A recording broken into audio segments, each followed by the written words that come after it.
Hay dos invitados a quienes hemos convocado esta noche que nos han acompañado en otras ocasiones también. Están con nosotros el exministro del Interior, Wilfredo Pedraza, y el ex jefe de la DIRCOT, el general de la Policía, José Baella. Muchísimas gracias por acompañarnos esta noche. Y yo quería, en principio, preguntarles cuál fue la impresión o lo primero que vino a su mente cuando tomaron conocimiento de lo que había ocurrido. General Baella, muy buenas noches. Buenas noches, muchas gracias por la invitación. La primera impresión que uno recibe de este tipo de ataques es relacionarlo a un análisis a nivel de Sudamérica, ¿no? Y hemos visto lo que ha ocurrido en Colombia, lo que ocurrió en Ecuador, ¿no?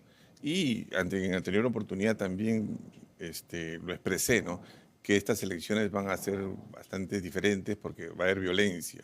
¿No descartaría el móvil político usted? Yo no descartaría nada porque me da una seguridad que el comandante general de la Policía Nacional esté en el lugar. Y yo creo que eso, él ya tiene una hipótesis bastante definida al respecto, por la experiencia que él tiene, para llegar a la verdad especialmente de esta situación, ¿no? Si hay digamos, descubrimos el móvil, que hay una conspiración detrás de eso, pues sería una situación gravísima, ¿no? Pero hay que ir descartando hipótesis de acuerdo a lo que nosotros lo llamamos la metodología de la investigación policial, ¿no? Vamos a ver qué dice el agraviado, en una forma tranquila, su manifestación.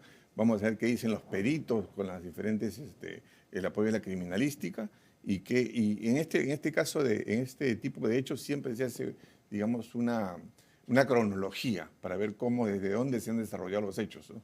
Y para ver dónde terminaron también, ¿no? De acuerdo. Señor Pedraza. Bueno, a mí me generó, digamos, preocupación, diría indignación, porque cualquiera fuera la causa, evidentemente el blanco, no me queda ninguna duda, era el señor Belaúnde.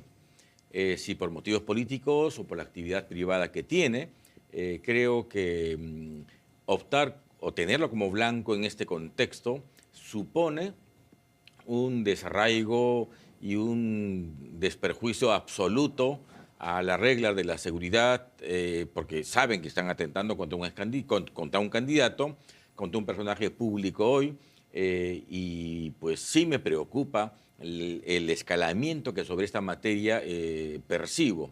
Claro, y hay que precisar probablemente para nuestros televidentes que todos los crímenes son investigados, deben ser investigados y esclarecidos. Pero desde la mirada del delincuente entiendo que usted apunta a que los delincuentes saben que este caso, por la notoriedad del personaje, va a tener justamente de pronto una atención inmediata de las más altas autoridades de la policía, pero que aún así están retando a esa policía. Me queda clarísimo, porque si fuera el móvil político o si fuera el móvil de delincuencia común, que en el sur es impresionante, tráfico de tierras en Cerro Azul, en Cañete, es absolutamente impresionante. Cualquiera fuera la causa, el hecho concreto es que no les importó en lo absoluto que fuera un candidato a la presidencia y no les importó la notoriedad que este tema iba a generar, como lo está generando.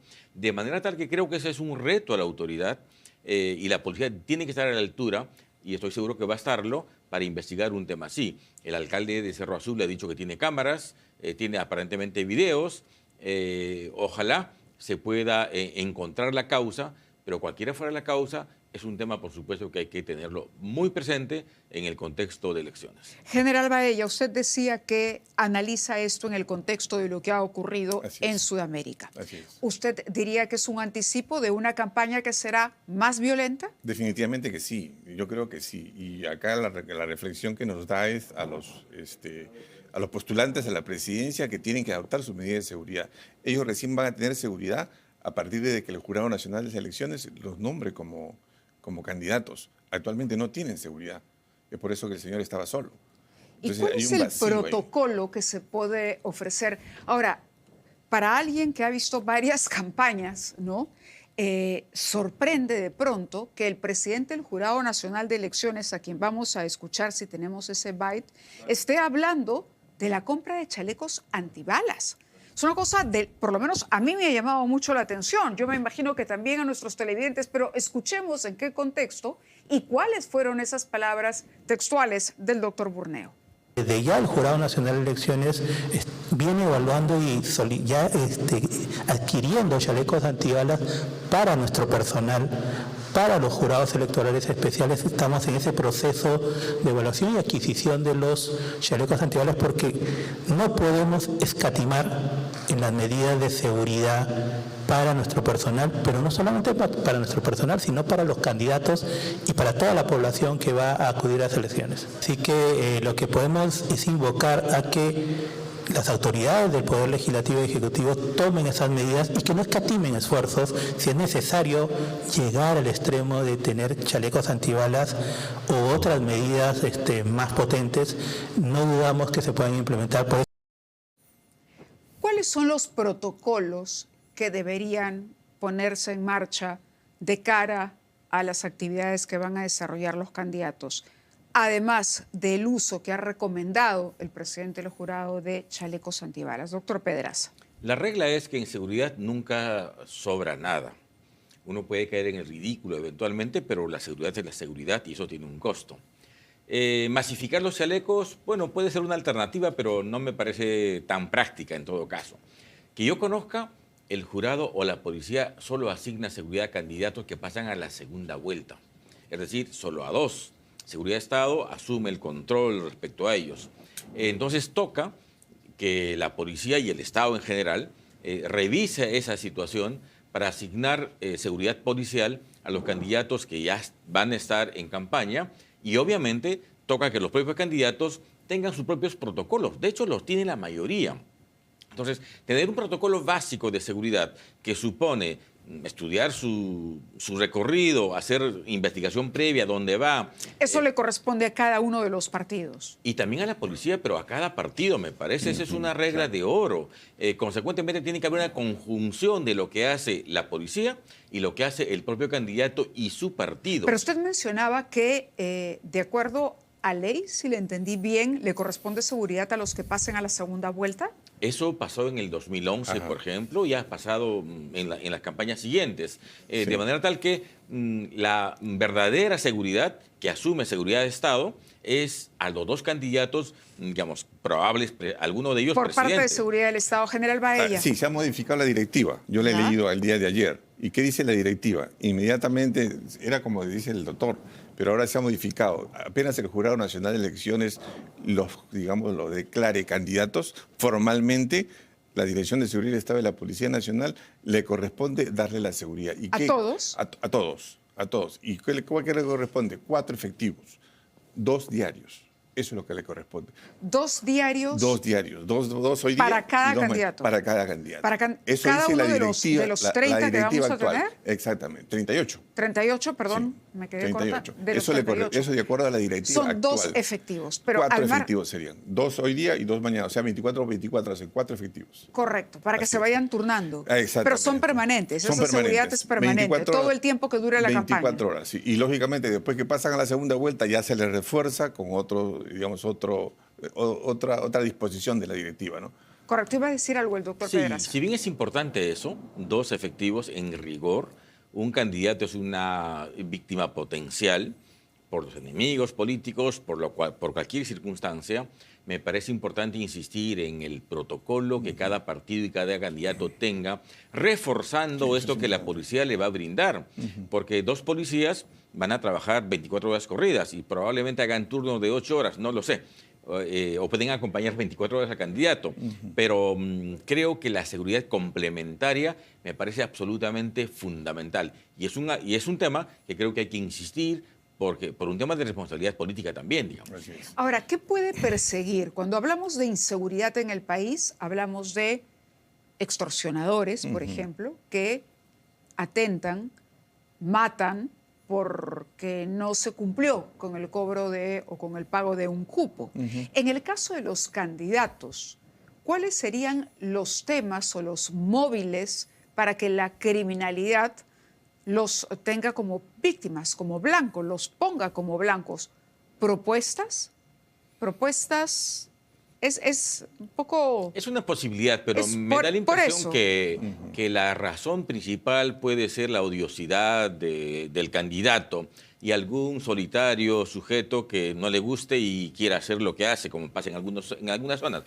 La criminalidad como tal puede afectar a un candidato, es una alta probabilidad, pero a ver, si uno mira lo que cada candidato viene diciendo hasta ahora, en verdad hay una homogeneidad de propuestas. Claro, justamente por eso le decía. Es decir, cuando hemos visto casos en otros países, como por ejemplo en Colombia o en Ecuador, es cuando el candidato ha sido, por ejemplo, un firme, ¿no?, opositor y va de pronto a afectar directamente los intereses de alguna economía ilegal. Entonces, esta economía ilegal reacciona, hablemos de narcotráfico, por ejemplo, o tráfico de armas, y esas mafias, digamos, tienen en la cabeza, ¿no?, claro, que ese candidato de salir elegido va a ser un problema para ellos. Y tiene que neutralizarse. Y lo neutraliza.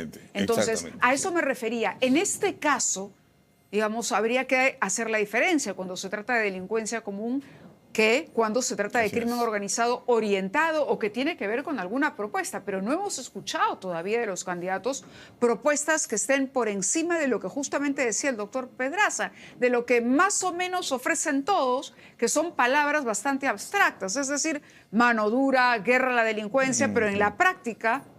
El cómo no está dicho. El cómo no. Exactamente. En esa línea yo tendría, digamos, pondría el ojo a las economías ilegales, porque yo tengo la impresión de que la delincuencia común no le interesa esos temas. Digamos, quiere ganar dinero con lo que hace, pero las economías ilegales tienen una organización distinta, una finalidad distinta. Ellos sí combaten a su oponente. Y retan al Estado. Exactamente, digamos, narcotráfico, trata de personas, quizás sicariato, minería ilegal, sin duda, ¿no es cierto? Esas economías son las que podrían afectar a un candidato que tiene posición muy firme respecto a sus intereses. Cuando hablamos de economías ilegales con esa capacidad, digamos, de neutralizar, primero que sea interesante el fenómeno, porque no lo hemos visto en el Perú, no lo hemos visto. ¿Acaso habría que remontarse a la época del terrorismo? Pero el terrorismo perseguía otro tipo de objetivos con los crímenes, claro, con los crímenes que cometía. ¿Cuáles dirían son esas actividades? Lo primero que uno dice es minería ilegal, pero ¿qué otras actividades o economías ilegales podrían tener intereses concretos, ¿no?, en convertir esta en una campaña, acaso la más violenta a la que hemos asistido en los últimos periodos? Acá hay dos vertientes. Yo creo que, como dijo el doctor, la situación está de que la delincuencia así común no le importa esa situación. El que mata por un celular, acá, no. Las economías ilegales son las que tienen el poder económico para penetrar. En la Siberia y en el Callao, por 1.000 soles tú contratas un sicario. Por 1.000 soles. Y comprobado. Y el sicario solamente quiere que le den el nombre y dónde vive, nada más. Y ellos se encargan. Hay un mercado de sicarios que tenemos que reconocer. Es el fenómeno que estamos viviendo, y un fenómeno amorfo, ¿no?, que va evolucionando y que casualmente se tiene que estudiar ese fenómeno para atacarlo por las causas, ¿no? Muy bien. Bueno, vamos a escuchar al presidente Gerí, que habló de guerra interna contra el crimen organizado. Lo hizo en Pichari. Él habló en el BRAEM, donde más bien los temas que se atienden son otros, ¿no?, remanentes de terrorismo y narcotráfico. Pero vamos a escuchar lo que dijo. Corresponde hoy, después de tanto tiempo, comenzar a cerrar esos ciclos y ganar esas guerras que están pendientes. Guerras en la interna que tenemos que combatir. Tenemos el narcotráfico por un lado, tenemos los remanentes de terrorismo y tenemos la delincuencia organizada, que nos quiere quitar la tranquilidad. Y como toda guerra aún pendiente de ganar, nuestro compromiso tiene que ser el doble, el triple, el que sea necesario para poder ganar esas guerras. Un reproche a todos los políticos, podría hacerse. Un reproche realmente a todos los políticos cuando dan este tipo de discursos. Una guerra, nos quieren quitar la paz. Bueno, es evidente, no solo que nos quieren quitar la paz, sino que nos la han quitado, ¿no? Y cuando él dice declarar una guerra, suena bien. Es más, interesante ver a un presidente empoderado, que habla resuelto, pero el gobierno y el propio presidente anuncia un nuevo plan de seguridad listo para enero del próximo año. Y lo otro es que el presidente, no nos olvidemos, es parte de un Congreso que aprobó un paquete de normas que debilitaron, de acuerdo a la lectura y el análisis de muchos especialistas, el combate contra el crimen organizado. Entonces, ¿cómo encajar este discurso que suena bien, que se pronuncia bien, con voz firme, sin nervio, pero que no se traduce en acciones concretas? General Baella. Sí, definitivamente hay una contradicción, ¿no? Hay una contradicción por cuanto aprobó un paquete de normas pues, que debilitaban la lucha contra el crimen organizado. ¿Es parte del combate contra la inseguridad? ¿Ustedes dirían que es un tema vigente, actual, que el Congreso tiene que resolver antes incluso de que inicie la campaña electoral, digamos, en su momento más digamos, de mayor actividad, que se revisen esas normas en el Congreso? ¿Ustedes están de acuerdo con esa revisión de normas en el Congreso?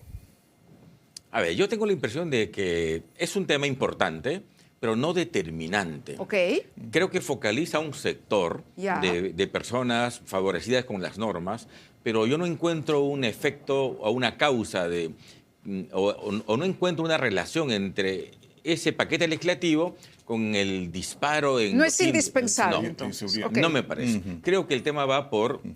temas que están muy bien regulados, como el sicariato, la extorsión principalmente.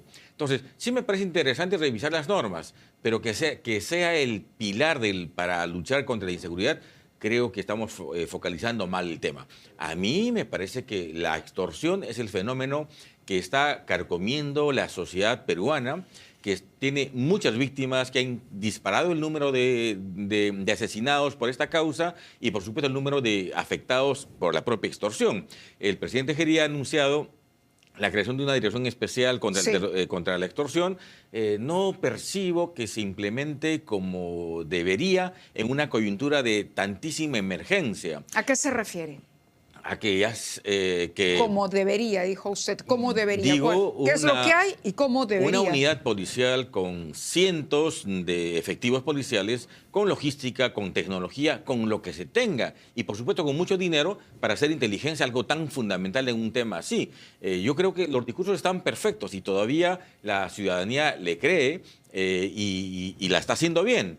Pero creo que ya tenemos que ir aterrizando un poco en acciones mucho más concretas, porque la tasa de muertos no se reduce, el número de capturados de bandas está, digamos, en el promedio. Entonces creo que la sociedad le va a exigir al presidente Geri, poco más adelante, resultados mucho más tangibles, que yo por lo menos todavía no lo percibo. Muy bien la actividad, pero... ¿La designación de Víctor Reboredo, por ejemplo, cargo, les parece adecuada? Para mí, sin duda. Para mí, perfecto. Sin duda.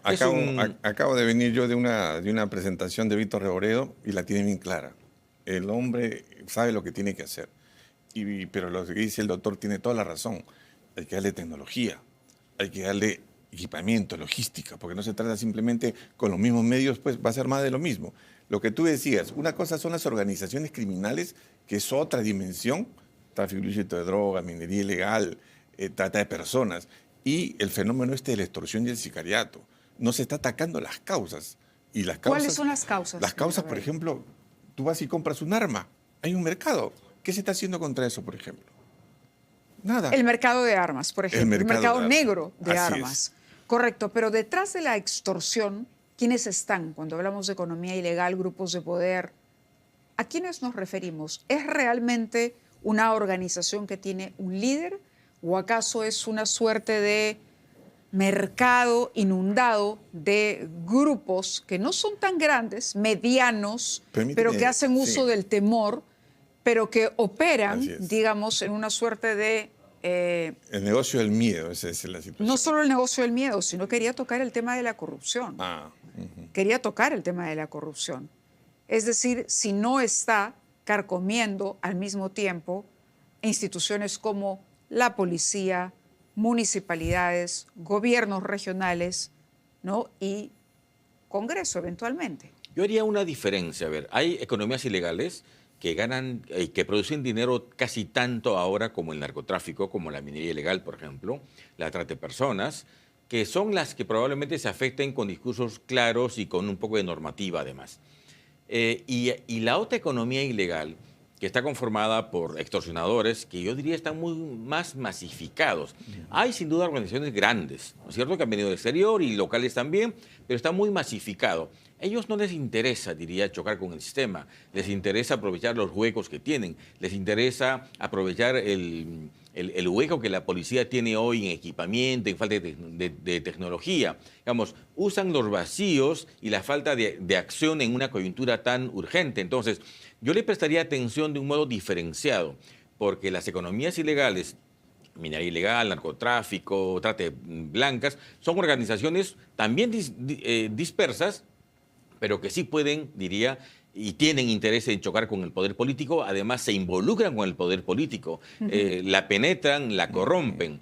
De mi experiencia, la economía ilegal que genera las extorsiones es más del tipo delictivo, ordinario, sanguinario sin duda, pero que no le interesa mucho penetrar espacios políticos, corrompe sí espacios del ámbito penal, pero digamos. policía sí. Policía, fiscales, jueces, pero no se vincula tanto con el ámbito político. Maneja una caja chica que está ahí, al alcance. Exactamente. Entonces, creo que esa diferencia es importante para efectos de dimensionar también qué peligro Interesante, significa. porque por lo menos hemos llegado al final de esta mesa de debate, de esta conversación, estableciendo dos grandes grupos, ¿no? La economía ilegal y este crimen, este delito que ha crecido tanto, que es la extorsión. Y la palabra que tú has dicho, se ha masificado.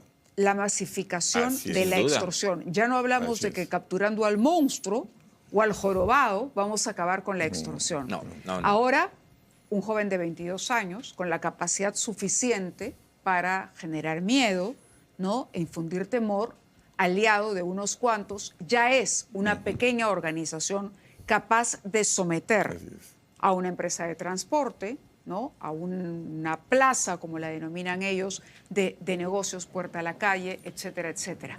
Un limpiacarro en San Juan de Lurigancho, una sola persona. En una cuadra de 10 bodegas. De las 10 bodegas, 5 le dan 500 soles semanales. Una sola persona.